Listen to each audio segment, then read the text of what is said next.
Greece prepares for a general election that will take place this Sunday.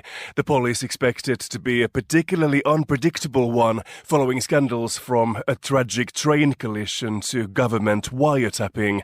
Also, an estimated 440,000 young people are set to vote for the first time. For more, I'm joined by Greek journalist George Negas, a journalism lecturer at City University in London. Welcome to the programme, George. Prime Minister Kyriakos Mitsotakis' ruling Conservative New Democracy Party now holds a majority in the Greek parliament. How drastically do you think things will change after this Sunday's election?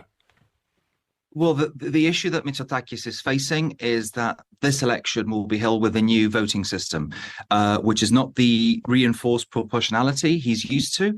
It's a simple majority. It's, I think, without wanting to say impossible, I'll say extremely highly unlikely that Mitsotakis will get 47-48% of the vote. Current polling has him roughly around 30%.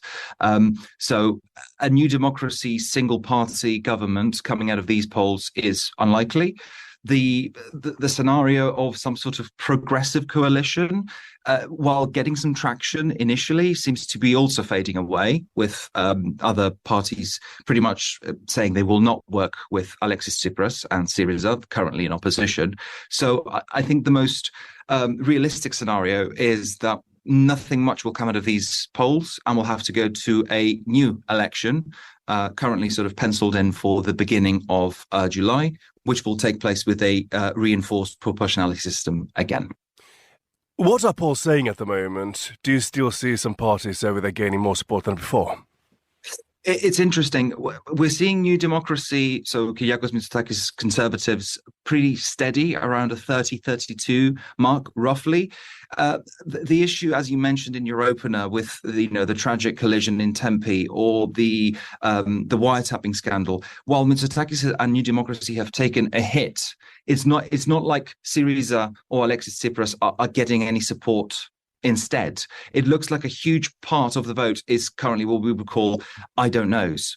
Currently, I don't knows are polling 18-15%. We're seeing smaller parties which are not likely to get into parliament, mostly far-right parties, getting quite a bit of traction. Some parties, leftists who are currently in parliament, sort of the communists or Mera 25 or former finance minister Yannis Varoufakis, are gaining a bit of traction. But I think it's this system that we're currently going to vote for with, we're going to vote with, is not helping, the big parties gain the support that they wish they could get. It's in flux, but I think without any surprise, we would see New Democracy first, Syriza second. How close, that could be determined. The Socialists third. And here's the question: would the Socialists and Syriza get enough votes together to form even a minority government?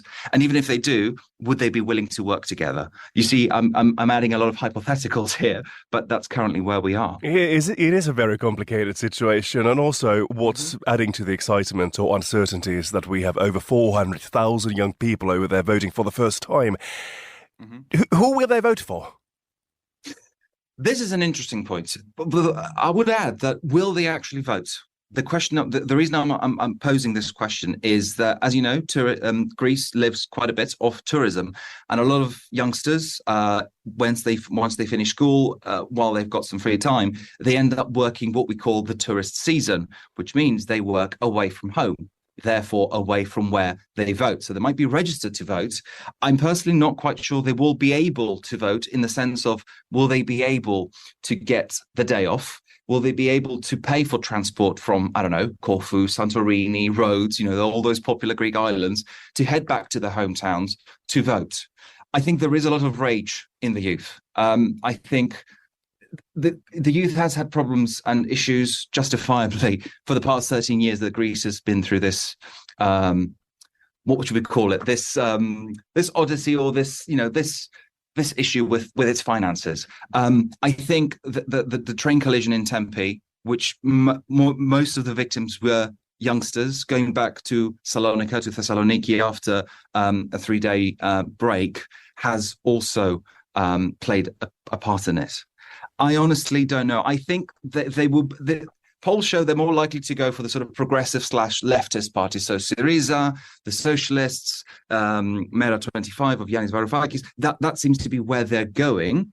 Will they actually go there? I can't tell that with certainty. Shall we also recap the most interesting election promises and themes? But what have you come across so far? So the interesting things are, well, to be fair, we had a debate of the political leaders, which doesn't really look like a debate if you are used to a European or even a UK debate. It was a series of monologues. In that, Mitsotakis pretty much accepted some faux pas in these 4 years and sort of, kept his commitment of keeping the ship steady and continuing with some of his measures. Syriza in opposition is trying to go for a few more measures, including looking at protecting from bank seizures a family first home, which is currently happening quite a bit in Greece due to what's going on. They're all being rather careful, I would say, in what they are promising, because they know that while both big parties are trying to claim this in the Greek narrative, it's called the success story of exiting Greece from supervision from the European Union and those institutions. I think they all know very well that that narrative only goes that far. Greece is still committed to hitting 2.2% GDP primary surpluses until 2060. You can't overpromise when you know that you have to hit those primary surpluses.